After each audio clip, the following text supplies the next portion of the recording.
una sensazione che dovremmo ritornare ancora al mondo contadino, perché dalla terra non si muore di fame.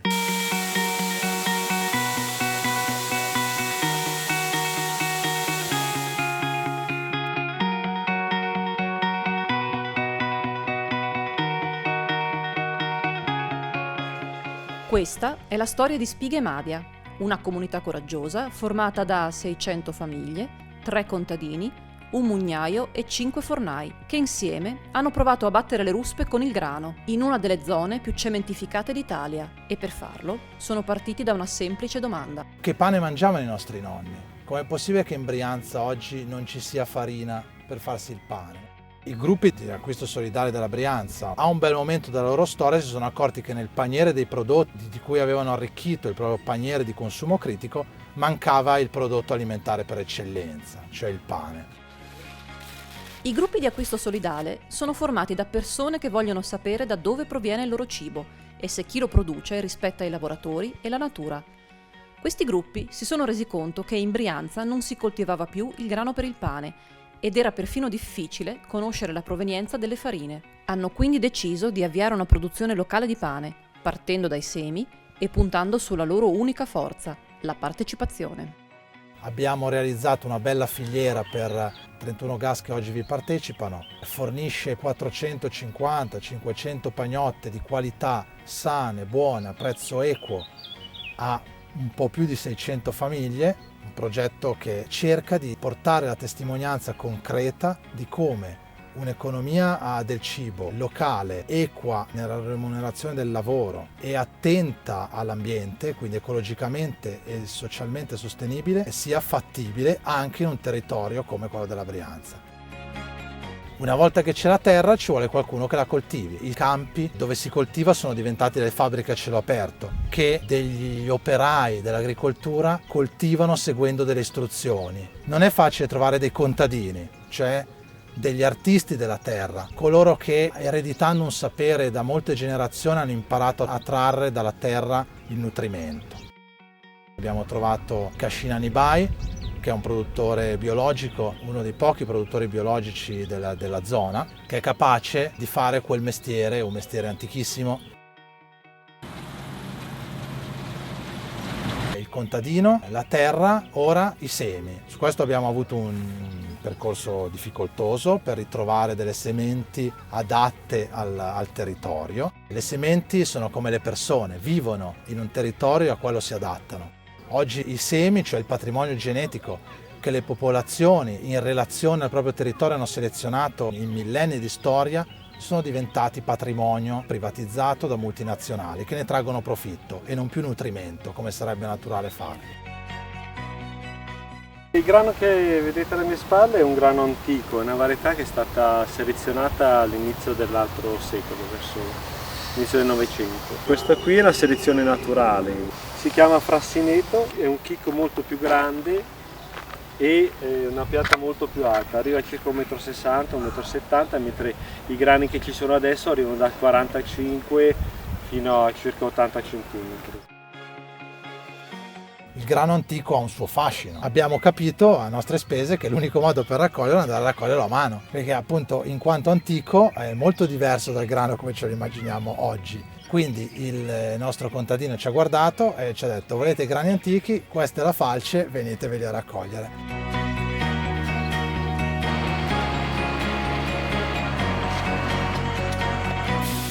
È stato difficile trovare un mulino che seguisse le nostre esigenze produttive, cioè molire poca granella alla volta. Noi molliamo 3-4 volte l'anno per mantenere più fresca la farina, e molisse piccoli lotti avendo a che fare con non addetti ai lavori come siamo noi, no? Abbiamo trovato il mulino Ronchi, forse l'ultimo in Brianza che fa questo lavoro.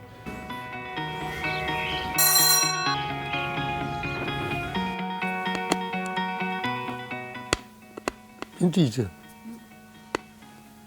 se il grano è buono, una buona consistenza, scricchiola in bocca a masticarlo, cioè si spacca, si frantuma a pezzetti. Mentre se il grano è debole, si schiaccia, più masticabile come una cicca.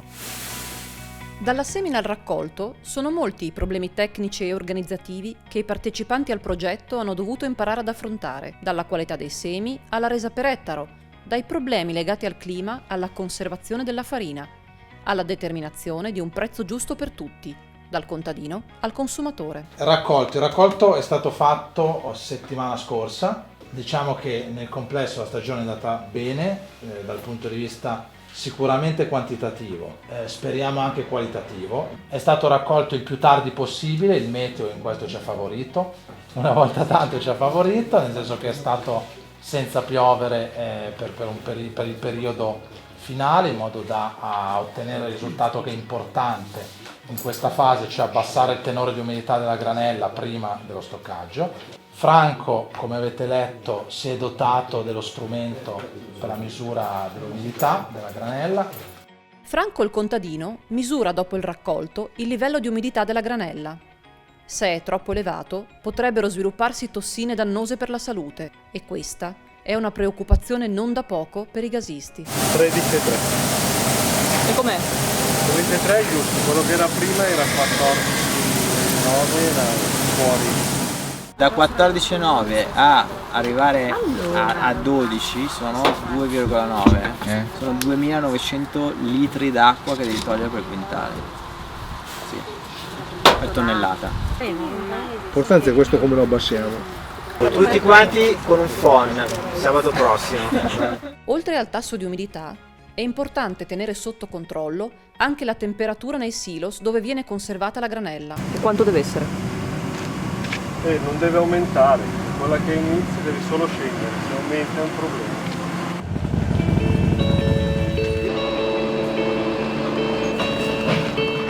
Il progetto Spighe Madia ha cambiato profondamente la vita dei suoi partecipanti. Seguire la produzione, dal seme alla pagnotta, ha insegnato alle famiglie il valore del cibo che mettono in tavola ogni giorno. Chi ha portato il pane? Un pane bianco. Perfetto, grazie mille. Prego. Saluta Marghi, saluta Alberto. Ciao. Andiamo a prendere la verdura e poi abbiamo finito. Ci piaceva l'idea di avere un pane in cui tutta la filiera fosse controllata. Il progetto Spighe Madia è molto interessante perché sappiamo che ci sono dei terreni che sono coltivati col grano con cui poi verrà fatto il nostro pane, conosciamo il mugnaio che prepara la farina e conosciamo il panificatore Giona che è un ragazzo che ha 20 anni che produce il pane con questa farina in un forno a legna che è stato costruito appositamente presso la cascina bagaggera.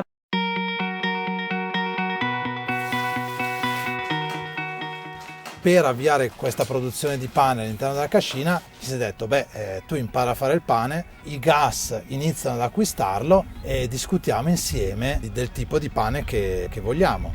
Ma fare il pane non è cosa semplice. Ci sono voluti molti tentativi. Giona, poco più che ventenne, ha cominciato a lavorare grazie al progetto Spighe Madia e ne ha condiviso tutte le difficoltà. Le prime volte è stato tragico come risultato, magari una volta, dopo la quinta volta che ho fatto il pane è venuto bene, ma la volta dopo mi è venuto ancora bruciato, quindi alla fine adesso non so se sono contenti, spero di sì, sembra di sì. Poi... I gas si lamentavano all'inizio di un pane particolarmente duro, era una cosa che non si poteva, Tutti hanno trovato che quell'altro era un po' anche mangiabile in sera, addirittura una volta rimbalzava già la consegna, cioè non potevamo giocare a calcio con quel pane. Non per dire che l'alimentazione è la cosa più giusta, ma anche il gusto poi anche la sua importanza, e anche vedere il pane che non ammuffisce così velocemente potrebbe anche essere una... Diciamo che l'hanno mangiato per fede nel progetto. Il pane è prodotto solo con farina, acqua e lievito madre e cotto nel forno a legna. Il forno a legna è la parte più difficile, non escono mai dei pezzi tutti uguali, ma sono uno diverso dall'altro. Non hai il pulsantino che regoli la temperatura, quindi tu parti da una temperatura che è intorno a 280 gradi e arrivi all'ultima infornata che hai 150 gradi. Quindi devi sempre, se parti male, cuoci male il pane, quindi ed imparare bene a gestire il forno.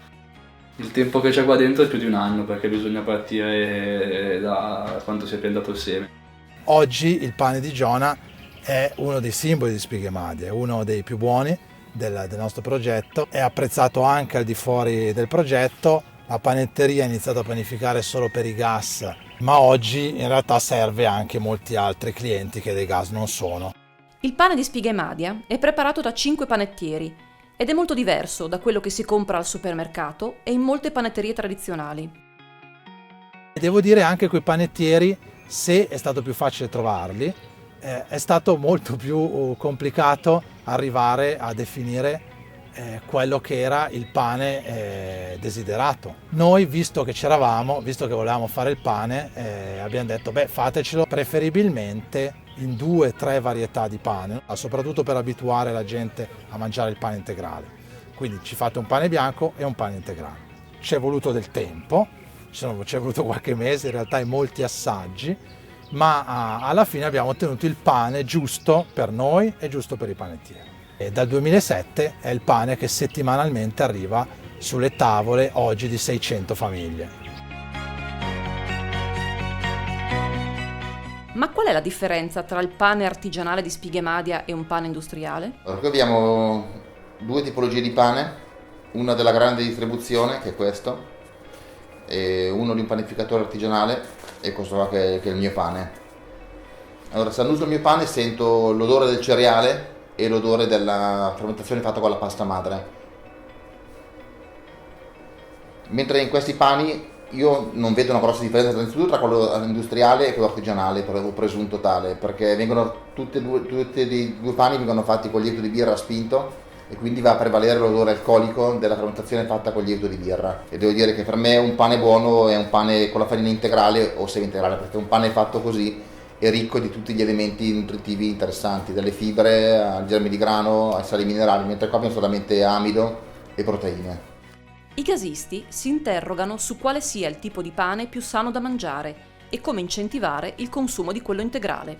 Delle 12.000 pagnotte, quasi 13.000 circolate negli ultimi mesi, 6.200 sono pagnotte bianche, quindi farina bianca tipo 0. Il lavoro che c'è da fare quest'anno dietro nei vari gas, in cui c'è una buona rappresentanza, è riuscire a far capire le proprietà che può avere una farina integrale e riuscire a cercare di fare questo passaggio. Mettere nelle mani delle persone le conoscenze adatte per poter fare delle scelte tra bianche, integrale e segale un pochino più ponderate. Secondo me è un percorso che all'interno di consumatori critici come sono i gasisti va impostato, non l'abbiamo mai fatto. Secondo me è stata una mancanza. Diciamo che più o meno arriveremo a 17.000 pagnotte. Se in metà le prendono bianche qualcosa vorrà dire, poi possiamo anche dire noi facciamo solo pane integrale, basta, ne mangeremo 6.000, 8.000 invece che 17.000. E se il problema poi alla fine è che il consumo di pane si dimezza, è un autogol. È un autogol per noi, perché noi il progetto Spighe Madia sta in piedi, è nato sia per avere un buon prodotto integrale o non integrale, biologico eccetera, ma è nato anche per salvaguardare un territorio. Questo gruppo si è prefissato di recuperare la lentezza di un pane antico, in un processo che salvaguarda territorio, produttori e consumatori e che parte dalla scelta dei semi da usare, preservando la biodiversità. A Spighe Madia in genere noi facciamo coltivare chiaramente una varietà di grano che si chiama Blasco Bologna, è quella che abbiamo usato in questi anni.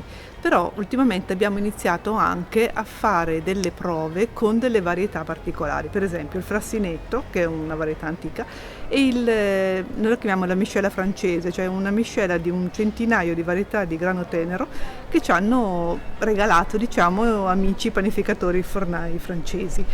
E dovevamo decidere che cosa far seminare a novembre, ma ci siamo chiesti, ma siamo sicuri che il pane fatto con questi grani poi ci piaccia come l'altro?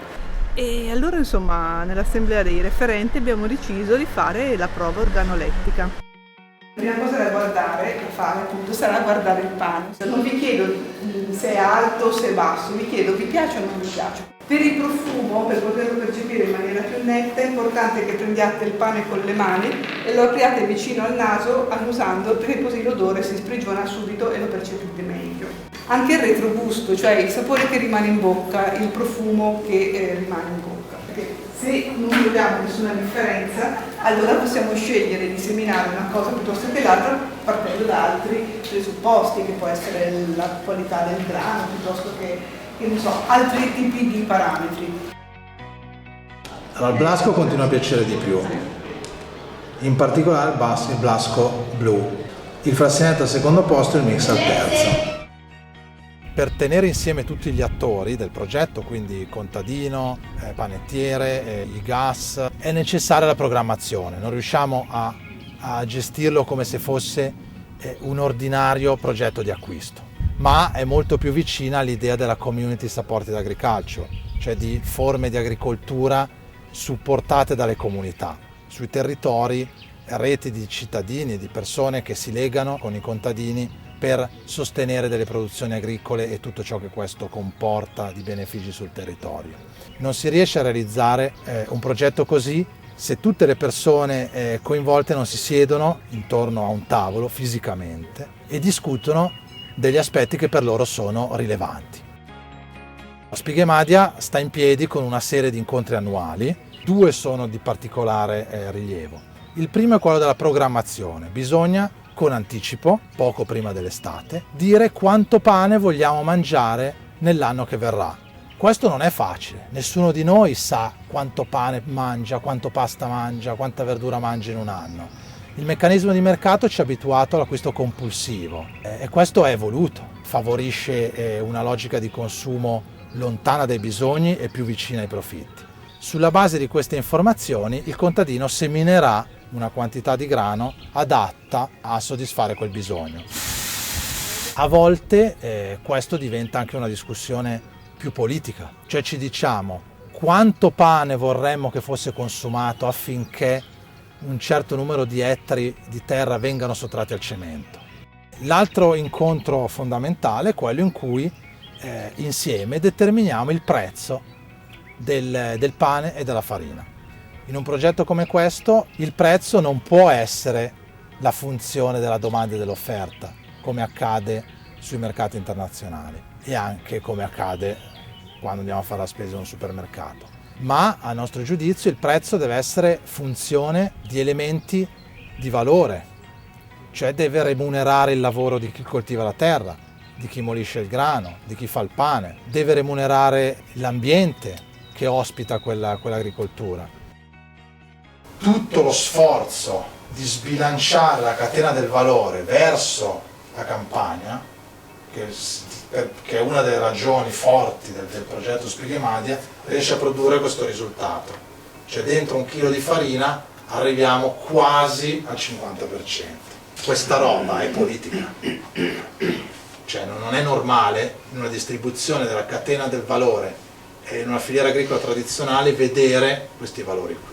Però la cosa più importante di tutta questa avventura è la condivisione di relazioni, la condivisione di fatiche, il fatto che questo gruppo di famiglie condivide con me il rischio di impresa, quindi l'anno che produco poco, condividono i miei costi di esercizio, per esempio il costo dell'acquisto delle sementi o il costo della preparazione del letto di semina o le semine eccetera eccetera, è una cosa importante per me.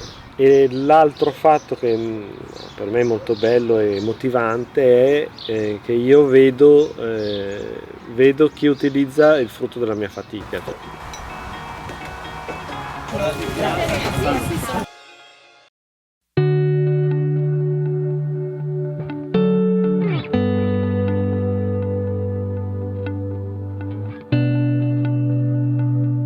Spighemadia è un modello che funziona benissimo per interrogare la politica. È un modello dal quale le istituzioni dovrebbero in qualche modo apprendere per riportare nelle filiere agroalimentari locali determinati elementi di valore che oggi sono spariti.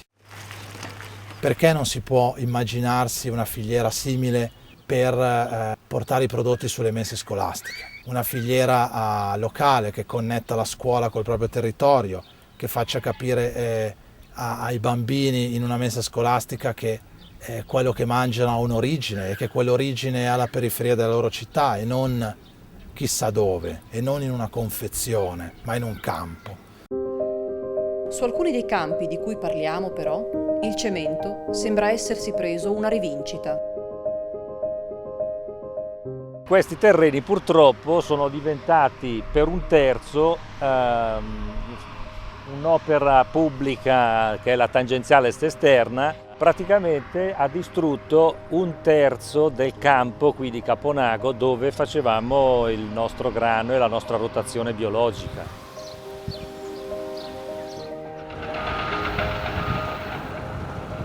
La tangenziale est esterna di Milano, che collega Agrate Brianza e Melegnano, è lunga 33 km ed è costata 2 miliardi di euro. È stata costruita per alleggerire il traffico della vecchia tangenziale, ma molti ne contestano la reale utilità. Il progetto Spighemadia, proprio perché non è un progetto micro, che si accontenta del livello micro, che si chiude su di sé sulla soddisfazione del bisogno dei 30 gas che vi partecipano, ma è un progetto che vuole testimoniare una possibilità di economia altra, a un altro livello, non ha accettato questa situazione, ha avviato una delle prime reazioni legali contro la cementificazione, appellandosi al principio di lesa sovranità alimentare.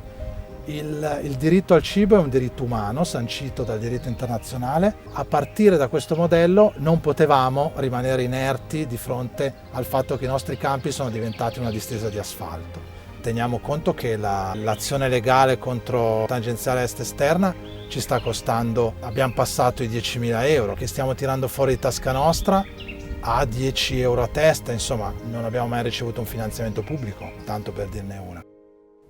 L'Unione Europea ha respinto l'istanza di Spighemadia nell'estate 2014. Sui campi di Caponago è stato costruito uno svincolo autostradale. Questa dovrebbe essere quella che era la strada di accesso ai campi di Spighemadia prima dei lavori, il cui esito è qui da vedere, insomma. Una delle prime feste del raccolto su questi campi l'abbiamo fatta dove si vedono quegli alberi là in fondo e dove sullo sfondo si vede il casello.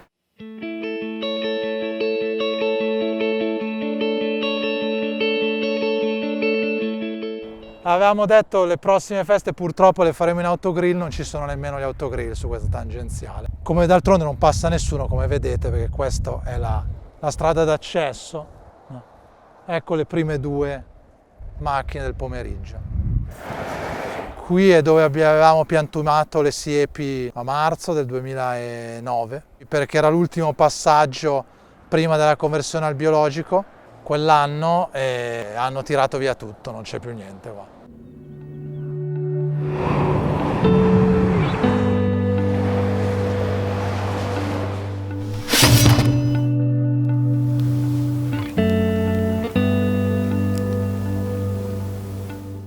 Nel 2016 Spighemadia festeggia 10 anni e in questi 10 anni sono cambiate tante cose. Tante che ci sono successe, tante che abbiamo capito. In particolare arriviamo a questo traguardo con un nuovo contadino che ha affiancato Franco e da quest'anno inizia l'avventura con noi, con una popolazione di sementi nuove, proprio per ripartire dal seme. I campi di Massimo sono anche importanti per noi perché vanno a sostituire i campi che il disastro della tangenziale est esterna ci ha sepolto col cemento e l'asfalto. Va bene, dopo andiamo a vederlo, il fascinato è stupendo. Sì. Bello, sì. Si vede la popolazione. No, questo è importante per noi che si riprenda. Sì, perché è la vostra semente storica, per cui ve la siete conservata e insomma abbiamo risolto un problema sostanzialmente. Sì. Poi abbiamo trovato il nome, te l'abbiamo detto, sì. Sì, da quella signora del gas di Federica. Si chiamerà il grano Federica. Va bene. Questa alla fine Possiamo dire che è la nostra banca, nel senso che stiamo coltivando la nostra sovranità dei semi, della nostra diversità che stiamo realizzando in questo territorio cementificato. Abbiamo il nostro tesoretto di sementi, che non è un tesoretto personale ma un tesoretto pubblico, perché siamo nani sulle spalle dei giganti, perché queste sementi ci sono state donate, noi le stiamo semplicemente moltiplicando e che negli anni prossimi costituiranno la semente base che porteremo nei vari territori della Brianza, dove il progetto Spighe Maglia sta radicando la sua azione. Quindi questo, come dicevamo, è il frumento frassineto, che è un'antica varietà, che è ottimo anche per la panificazione. È venuto molto bene, ha avuto una concimazione unicamente organica, ovviamente non è stato diserbato, non è stato rullato, è stato cresciuto così come è nato, quindi proprio una crescita completamente naturale.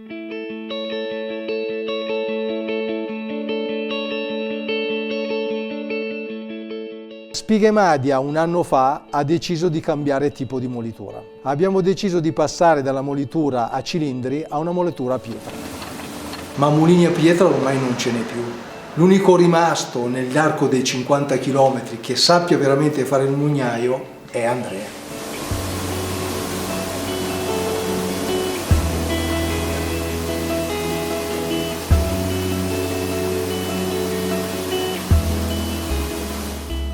Allora dai, fammi vedere la granella. Questa è la granella. Perché ho visto che qualche pagliuzza era dentro ancora, però è minima, effettivamente è quasi perfetta. O scappa dentro qualche grano vestito. Vestito vuol dire che è ancora su un po' di pula, è talmente aderente che non riesce nessuna pulitura a toglierlo. Si potrebbe purtroppo far girare di più lo spazio e tutto, ma dopo rompe tutto l'altro grano. Ah, ti rompe il grano? Perché dopo te lo rompe. Adesso lo svestiamo il grano, vedi? Eccolo qua, eccolo qua. Questa è la pula, e questo è il grano svestito. Purtroppo tra uno e l'altro fa lo stesso peso e rimane. La farina macinata a cilindri riescono a raffinarlo un po' di più, è molto più bianca come farina perché fanno dei passaggi diversi. La pietra fa un unico passaggio, cioè praticamente quando esce dalla macina esce la farina integrale. Poi col plan sister viene setacciata e riusciamo a fare una tipo 1, una tipo 2, un'integrale, e non si riesce a raffinarla di più. La differenza secondo me nella farina è nell'anima di quella farina. Nell'anima della farina. Che visivamente tu vedi la farina che sembra uguale, ma non è così. Non è così. La farina bianca non ha più niente, è stato tolto tutto, mentre la farina pietra rimane. Nel gennaio 2015 l'Assemblea di Spighe Maglia decide di darsi uno strumento per capire un po' meglio come sono i consumi dei gas rispetto a com'è il rapporto con Spighe Maglia, soprattutto col pane, che nel frattempo ha avuto un calo di consumi anche importante. Ci è sembrato lo strumento più efficace, più semplice, quello di un questionario distribuito all'interno dei gas. Scopriamo che di chi non acquista il pane, una parte è, come dire, insoddisfatta del prodotto, diciamo così. Un terzo circa di chi non lo acquista, che lo acquistava, non lo acquista più, ma soprattutto i 2/3 non l'hanno mai acquistato. Se vogliamo una filiera diversa, ci vuole, è vero, un'agricoltura diversa, ma per farlo capire alle persone che mangiano, i fornai sono degli alleati fondamentali. Questa cosa si fa mettendo in tavola una pagnotta buona da mangiare. E questo vuol dire reimparare a farla, in alcuni casi imparare a farla con farine che non sono le farine con cui i fornai sono abituati a lavorare negli ultimi anni. Quindi farine che un anno sono in un modo, un anno sono in un altro, come tutte le cose nella natura. Perché questa Spighe Maglia senti proprio che la farina, cioè, è più appiccicosa, invece quella lì, essendo troppo sottile, troppo fine, cioè le farine macinate a cilindro, capisci, cioè già con le mani uno che se ne intende, diciamo che ha sempre fatto il pane, capisce la farina che è macinata a pietra e la farina che è macinata a cilindro. Il segreto è, a parte che uno lavorando la farina poi si accorge sono giorno per giorno accorgimenti che magari io non avevo prima, adesso mi sono venuti fuori, cioè accorgimenti a partire dalla pasta madre sempre.